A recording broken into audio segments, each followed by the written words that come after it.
esse negócio de dizer que é esquerda não adianta. Eu não tenho preconceito, né? Essa coisa de direita, esquerda, porque exatamente essa dicotomia, essa briga de esquerda e direita, ela é um instrumento fantástico nas mãos do poder que nos domina.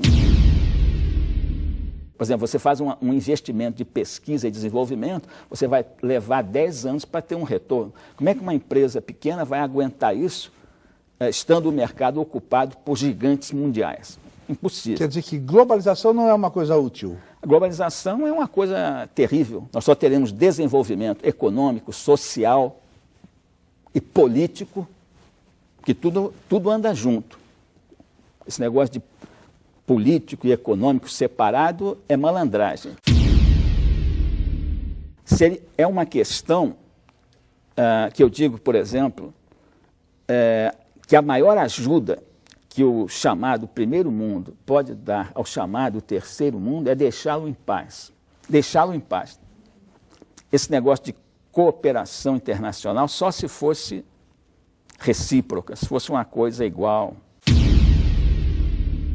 O Brasil mal administrado, repito, ele cresceria a 10% ao ano, empataria com a China. Ele está administrado para ser subdesenvolvido. O Brasil, com a sua fabulosa dotação de recursos naturais, ele é objeto de sistemática manietação para que não os use, para que os deixe à mercê dos tais que se dizem de primeiro mundo. É isso aí.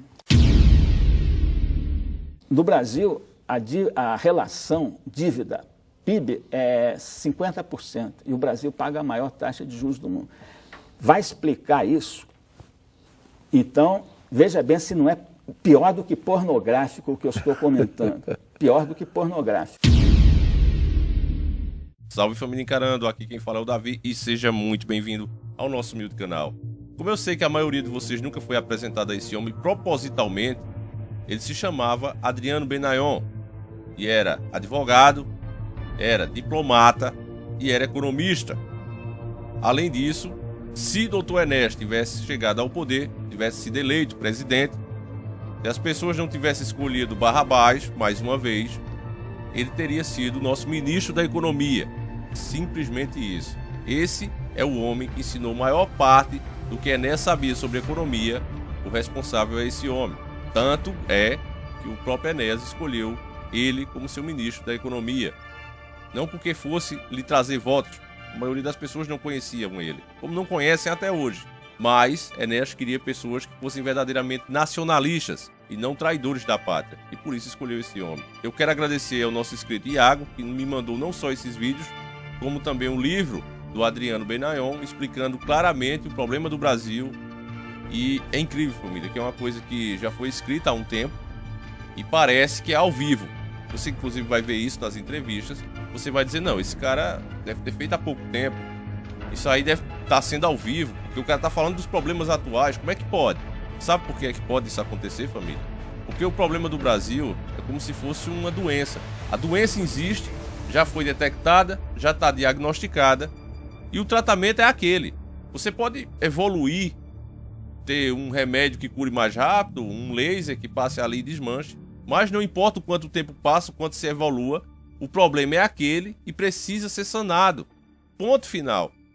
E esses caras fizeram um diagnóstico muito certo, muito claro do que era o Brasil, de uma maneira simples, para que as pessoas possam entender. Você vê entrar direita e esquerda, o povo ficar brigando por eles dois, e os analfabetos da esquerda, os analfabetos da direita, um jogando a culpa para o outro. Você vê que o povo começou a se unir na direita agora, todo mundo começou a ver que realmente a esquerda estava destruindo o Brasil, então todo mundo começou a se unir na direita.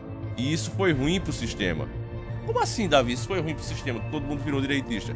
Porque as pessoas estavam ali, eu vi diversos vídeos quando o Bolsonaro começou a mudar as propostas de campanha, começou a fazer o oposto do que prometeu, as pessoas começaram a dizer, olha, gravar vários vídeos, você viu isso em Face, em YouTube, em todas as redes sociais, olha, eu votei no senhor, olha, eu votei no senhor para fazer o que é certo, eu não votei no senhor para fazer isso que o senhor está fazendo. Então, o sistema viu que se as pessoas todas virassem direitistas e começassem a cobrar do governo o que é certo para ele fazer, ele não vai poder governar para eles. Porque os governos, meus caros amigos, quando se trata de política global, geopolítica, ele trabalha exatamente com uma marionete, fazendo a vontade deles, para não ter problema nenhum, para não sofrer um impeachment, para não sofrer um acidente. Isso é com todos, não é só com Bolsonaro, não é só com Lula. Você pega a história de toda a nossa política e você vê os que bateram de frente, que foram muito poucos, eles acabaram num caixão. Então, você vê esse racha que aconteceu na direita, proposital, para que dividisse as pessoas, porque se elas estiverem unidas, seja em esquerda ou em direita, o sistema não pode trabalhar. Se as pessoas, olha, eu te apoio, mas eu vou cobrar tudo que você prometeu, eu quero que você faça o certo, então o sistema não pode trabalhar. Então é preciso criar um vilão para que assim faça-se o mocinho e as pessoas apoiem as atitudes desse mocinho. Se você assistir Olavo de Carvalho, você vai ver exatamente ele dizendo isso. Olha, uma coisa é roubar uma coisa e outra coisa é montar um exército. Ele tenta criar um monstro devorador, destruidor, para que as pessoas pensem, olha, é melhor aceitar isso do que permitir isso aqui. É isso que ele está fazendo, uma verdadeira lavagem cerebral na cabeça das pessoas. E como a esquerda já é cachorro morto, pelo menos por enquanto, já está muito embaixo, eu não vejo ninguém, eu sou esquerdista, a minoriazinha desse tamanho. A maioria virou de direita. Então era preciso criar um monstro agora direitista. Olha, esses caras são isentões, esses caras estão traindo, que é para assim essa direita entreguista poder continuar entregando todo o patrimônio, mas isso sem nome do progresso. Agora eu pergunto, e me perdoe quem estuda economia e acha que sabe de alguma coisa, eu vejo as pessoas estudarem tanto e chegar aqui, olha, eu sou professor de economia, como é que você fala uma coisa dessa? E parece que as pessoas estudam para ser burras, não conseguem raciocinar, elas recebem uma educação para de fato ser um entreguista e aceitar isso. Porque se você pegar o básico da economia, qual é o básico? Você investe em um lugar para ganhar dinheiro, você não investe para ajudar, não existe isso quando se fala em ganhar dinheiro. Você vê uma China, por exemplo, uma das maiores economias do mundo, quer comprar nossas estatais. Bolsonaro explicava, antes de se comprometer com o sistema, o que é que isso ia resultar. Como qualquer um que tiver o mínimo de raciocínio sabe. Ninguém investe para ter prejuízo. As pessoas investem para ter lucro. Então, quando o Bolsonaro vinha e explicava isso, ele era caçado, ele era perseguido, ele não tinha espaço. Então, hoje não, ele mudou o discurso. Então, olha, vamos vender porque nós não temos dinheiro, é o jeito mesmo de vender. Mas se já não tem agora, quando se é patrão, imagine quando se for empregado. Porque você pode trabalhar numa fábrica, você pode ser empregado de uma pessoa e sabe que o salário que você ganha não se compara ao lucro que o seu patrão tem todo mês. Da mesma forma, se os nossos patrões vão ser todos os estrangeiros, o normal é que os países deles fiquem ricos e os de nós cada vez mais pobres, porque somos os empregados. Quem chega de BMW não é um empregado, é o patrão. O fato é que você pega um governo da China que não cuida nem dos seus. Você tem lá uma das maiores economias do mundo e dentro dessa economia, boa parte do povo morre de fome, boa parte do povo passa necessidade. E as pessoas acham que um governo desse vai comprar alguma coisa aqui no Brasil que vai beneficiar o Brasil e não eles próprios, sendo que eles não cuidam nem deles mesmos. A mesma coisa com os americanos. Os americanos lá têm os seus vizinhos mexicanos que muitas vezes estão desesperados para entrar no país e eles querem criar um muro ali para os caras não poderem entrar de forma nenhuma. Então eles não ajudam nem os vizinhos e vão vir para cá ajudar o Brasil. Então, meu caro irmão, se você acha que eu estudo, eu penso assim, perdoe-me, mas você está estudando para ser um inteligumento. Você realmente merecia o nosso diploma aqui. Então, meu caro irmão, peço humildemente que você assista e preste muita atenção nesse vídeo. Se você está lendo comentários, se você está distraído, não assista o vídeo. Deixe para assistir outra hora, tá certo? Mais importante do que uma view é que você entenda. Postar esse tipo de conteúdo aqui, eu não tenho permissão para usar as imagens que eu vou usar. Eu posso levar um strike, posso até perder o canal por causa disso. Mas eu acredito que às vezes vale a pena correr esse risco. E por isso eu vou correr. Porque mais do que um canal, aqui eu quero que você realmente se informe. Então, se por acaso eu levar um strike, eu repostarei esse vídeo lá no nosso Telegram. Por isso que eu peço a você que nos siga lá. Não porque eu vá ficar postando vídeo direto, eu vou postar os vídeos sempre aqui. Mas o nosso conteúdo tosco, que o sistema não quer que vocês vejam, vai estar lá. E caso o canal venha a cair, nós podemos criar outro e avisar vocês por lá. Porque o YouTube, quando derruba um canal, ele não nos dá tempo nem de alertar os inscritos. Ele simplesmente fecha, te apaga e já era. Então peço que você também nos siga lá. E agora, sem perda de tempo, pega o seu prato de macarrão com sardinha e vamos iniciar o nosso quadro.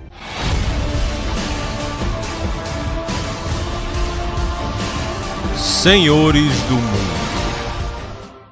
Está aqui hoje um grande conhecedor de espaços, um grande conhecedor de cenários possíveis. Ele é advogado, economista, diplomata. Vocês perguntarão, pô, mais um? Pô, não, esse é diferente. Porque ele não fala economês, não fala diplomatês, não fala globalês. Ele fala, sim, da luz no fim do túnel do terceiro mundo. Ele é Adriano Benayon.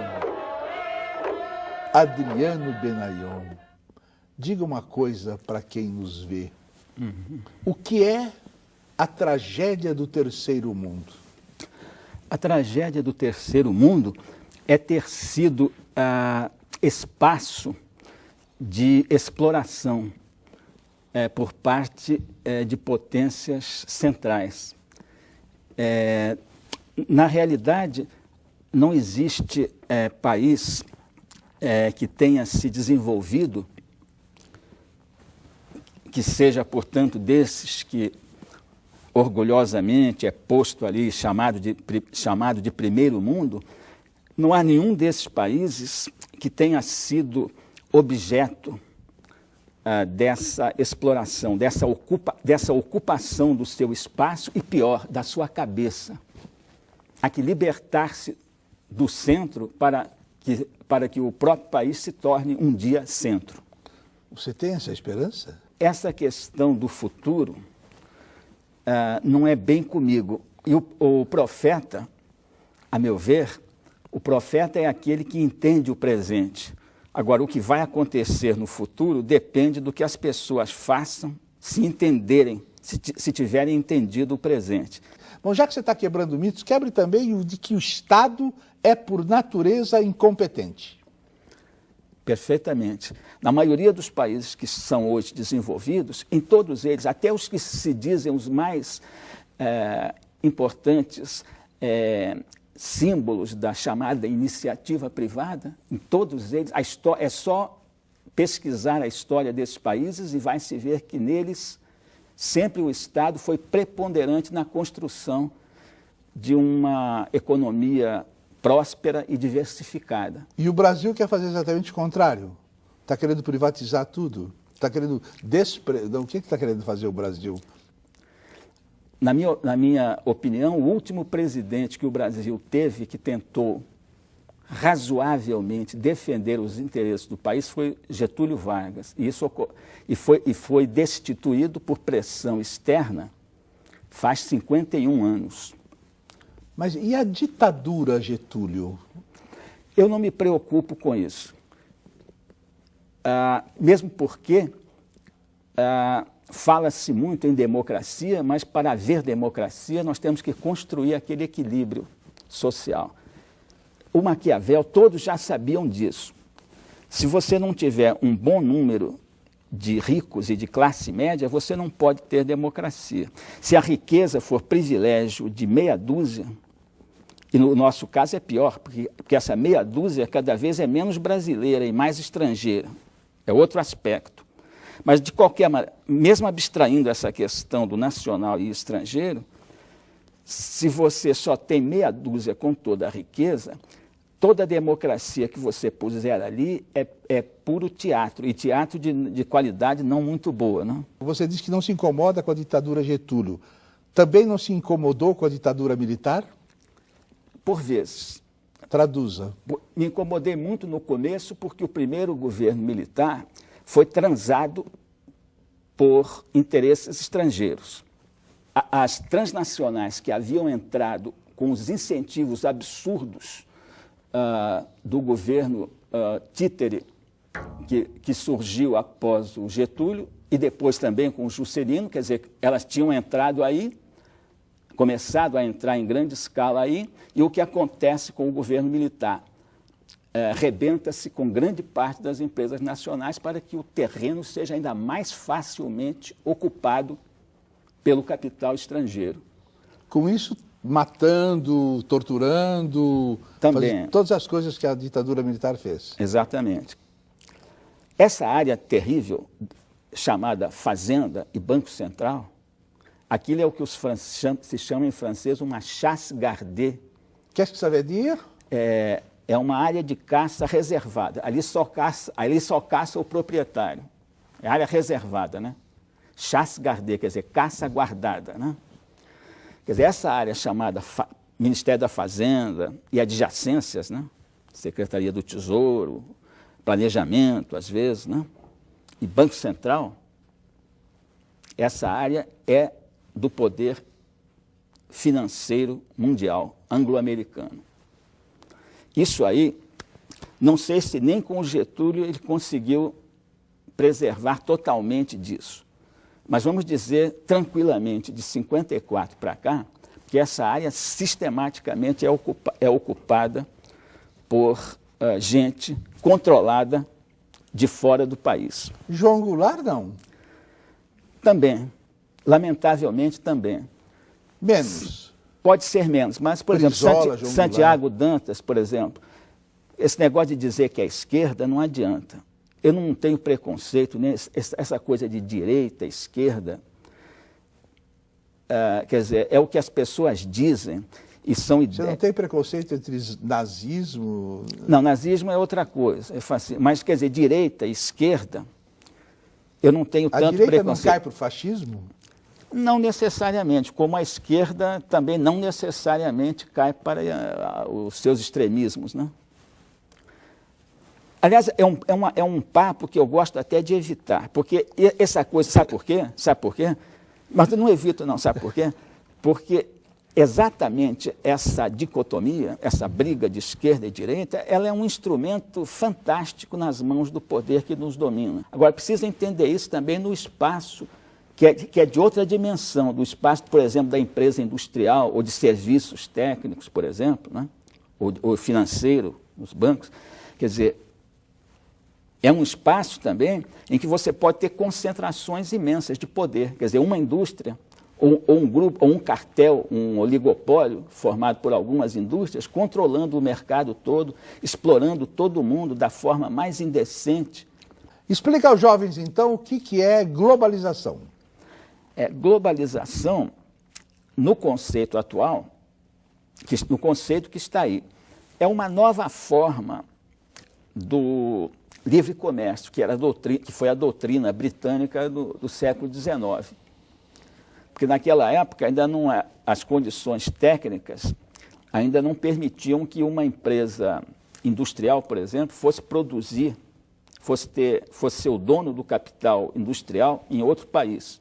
Então, o principal agente da periferização era o comércio. Então, teoria do livre comércio, né? Que é sempre feito pela potência dominante, porque ali o Estado faz engordar os privados, aí os privados deixam de ser privados, passam a mandar no Estado. Esse é o fascismo. Muito bem. A partir desse momento, estamos no imperialismo que faz coisas incríveis, né? Fez um saque na Índia e em várias partes do mundo absolutamente fora de série. Também está relatado nos meus trabalhos. Muito bem, então, onde é que nós estávamos chegando mesmo? Que até já me perdi. Globalização. Globalização, pois é. Então, atualmente, a globalização é uma, como é que eu vou dizer assim, é uma gazua que faz abrir todos os espaços. Por exemplo, propriedade industrial, então você fica obrigado a pagar royalties pelas patentes de tudo por anos indefinidos, não se deixa inventar nada no país, mesmo porque não há oportunidade, né? Porque com todo o espaço controlado pelas transnacionais, você não tem nem mercado para quem desenvolva tecnologia, porque você não tem empresas novas, locais, que possam adotar uma tecnologia que vá concorrer ou substituir essas que são as mundiais, pela simples razão que elas, tendo ocupado o mercado todo, não dão espaço para ninguém. Como é que você vai competir? Né? Por exemplo, você faz um investimento de pesquisa e desenvolvimento, você vai levar 10 anos para ter um retorno. Como é que uma empresa pequena vai aguentar isso estando o mercado ocupado por gigantes mundiais. Impossível. Quer dizer que globalização não é uma coisa útil? A globalização é uma coisa terrível. Nós só teremos desenvolvimento econômico, social e político, que tudo anda junto. Esse negócio de político e econômico separado é malandragem. O senhor acha que o poder sabe essas coisas que o senhor está falando? Algumas pessoas do poder devem saber. E atuam como? Atuam como profissionais. Como é que se chega ao primeiro mundo sem um avião para Miami? Quer dizer, fazendo aqui, nós podemos fazer aqui. É uma questão que eu digo, por exemplo, que a maior ajuda que o chamado primeiro mundo pode dar ao chamado terceiro mundo é deixá-lo em paz. Deixá-lo em paz. Esse negócio de cooperação internacional só se fosse recíproca, se fosse uma coisa igual. A chamada ajuda é um dos ardis mais terríveis para que o país periférico tenha a sua dominação cada vez maior, sofra uma dominação cada vez maior. Então, sem ir a Miami é o seguinte, aliás, se chegar em Miami vai encontrar um subdesenvolvimento desgraçado também, mas naquele contraste, né, com aquelas mansões que agora estão inundadas, aquela coisa toda. Né? Mas vamos deixar a digressão de parte, senão vai o tempo todo aqui. Né? Então é o seguinte, nós temos todas as condições, temos recursos naturais, os mais fabulosos do mundo. Eu diria o seguinte, o Brasil mal administrado, agora, independente da interferência externa, o Brasil mal administrado, repito, ele cresceria a 10% ao ano, empataria com a China. E como ele está bem administrado?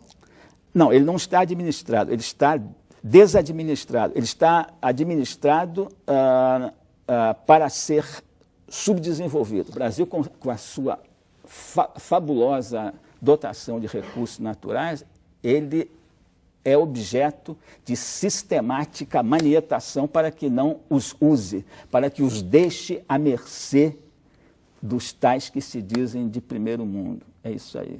Para termos alguma coisa parecida com democracia, nós temos que arranjar mais povo em condições, ou seja, povo que tenha capacidade profissional, técnica e econômica. Então você vai arranjar povo para poder exercer a democracia. Agora, você mantendo o povo, como eles dizem, ignaro, só no clientelismo, só ganhando ali, né? Ali ele vai ser massa de manobra. Isso então isso aí não é democracia. Adriano, então vamos à filologia da palavra populista. O que é populista? Populista é um jargão aí da USP, de outros aí, para desqualificar determinados políticos que tentam fazer alguma coisa um pouco mais, assim, que ajudar um pouquinho o povo, né?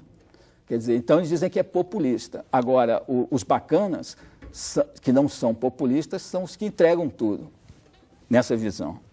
No Brasil, a política monetária e fiscal são agentes patológicos transmissores da penúria. Perfeitamente. O senhor falou isso, explica. É um exemplo fantástico. O Japão tem uma dívida, uma relação dívida-produto de quase 200. Quer dizer, a dívida pública é quase 2 vezes o PIB do Japão. E a taxa de juros é negativa. No Brasil, a relação dívida-PIB é 50%, e o Brasil paga a maior taxa de juros do mundo. Vai explicar isso? Então, veja bem se não é pior do que pornográfico o que eu estou comentando. Pior do que pornográfico.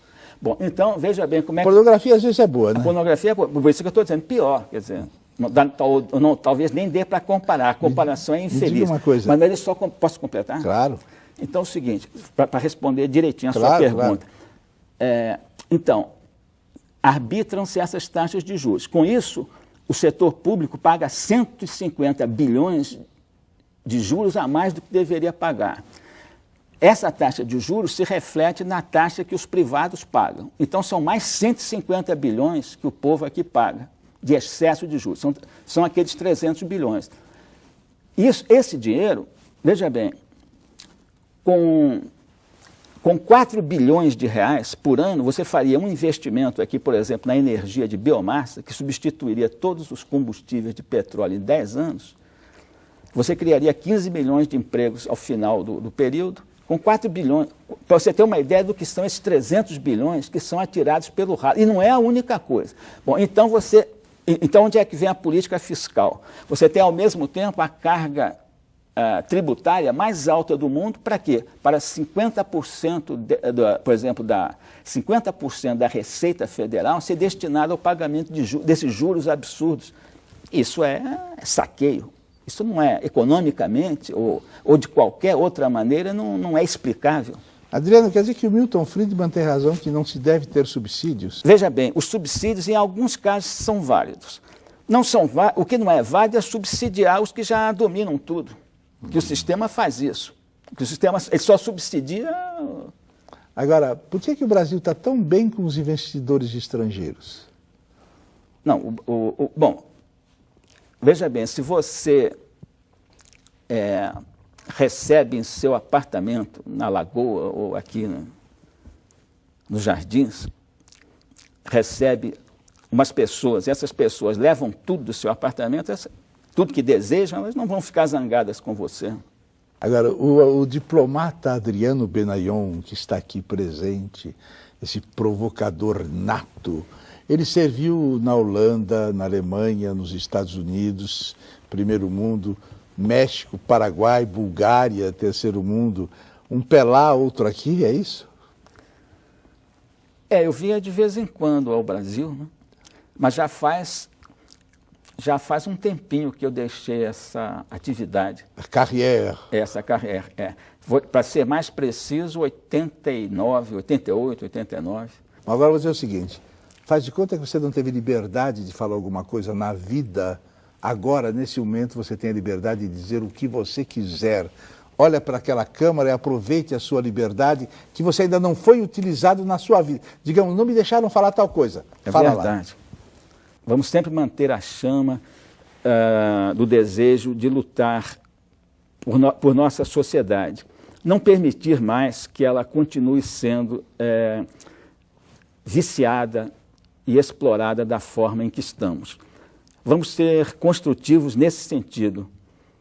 Não nos deixemos enganar, por mais que a mídia, os professores e quem mais que seja, venha tentando justificar essas coisas que acontecem aqui e que não tem a menor justificativa. Tá bom? Bom, família, aí eu acredito que ficou muito claro, mais claro que isso é impossível. Tem muitas coisas para a gente explicar aí, mas, dentre tudo, eu destaco que o mais triste dessa situação total, como um todo, é que os nossos recursos não são inesgotáveis, tem um limite para isso. Homens como o Dr. Enéas, como esse verdadeiro ministro da Economia, eu considero assim, o Adriano Benayon, eles não viveram para sempre. Nós perdemos o Dr. Enéas e, infelizmente, também o Adriano Benayon se foi em 2016. Cada patriota que fecha os olhos desse país é uma grande perda para a nação, porque são homens que estavam aí contra o sistema e que foram ignorados pela própria população e ainda, para piorar tudo, ainda continuam sendo ignorados pela população.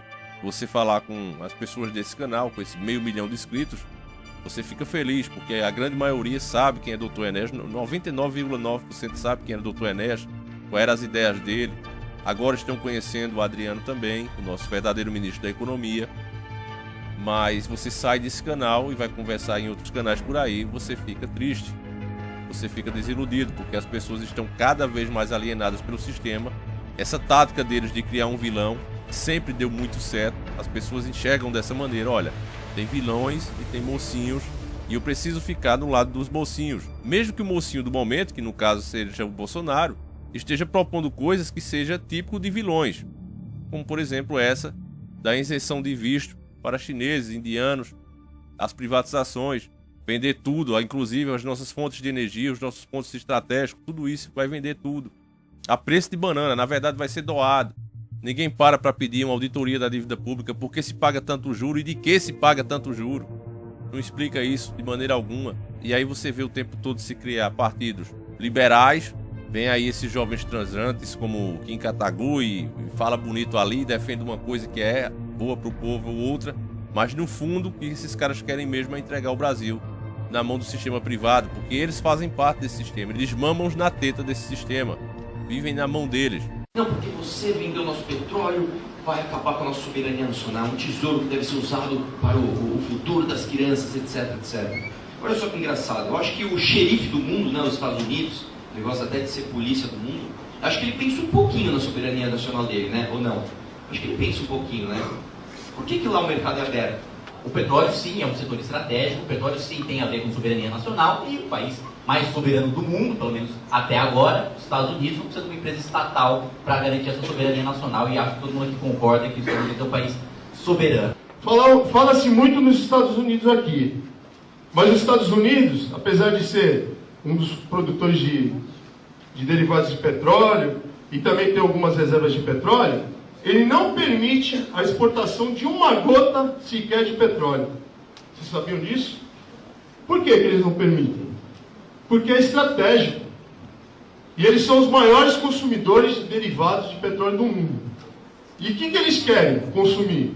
Eles querem consumir as reservas dele ou as reservas brasileiras agora? Se a gente for citar os Estados Unidos, eles levam tão a sério a questão da energia que não só eles controlam quem vai produzir o petróleo na terra deles, como eles controlam quem vai produzir petróleo no mundo todo. Fazem guerras por isso, e acho que isso é conhecido por todos. A invasão do Iraque, com desculpa de arma química, mas que todo mundo sabe qual que era o verdadeiro objetivo. Ou seja, controlar reservas de petróleo e a produção de derivados e o comércio de derivados é uma questão fundamental.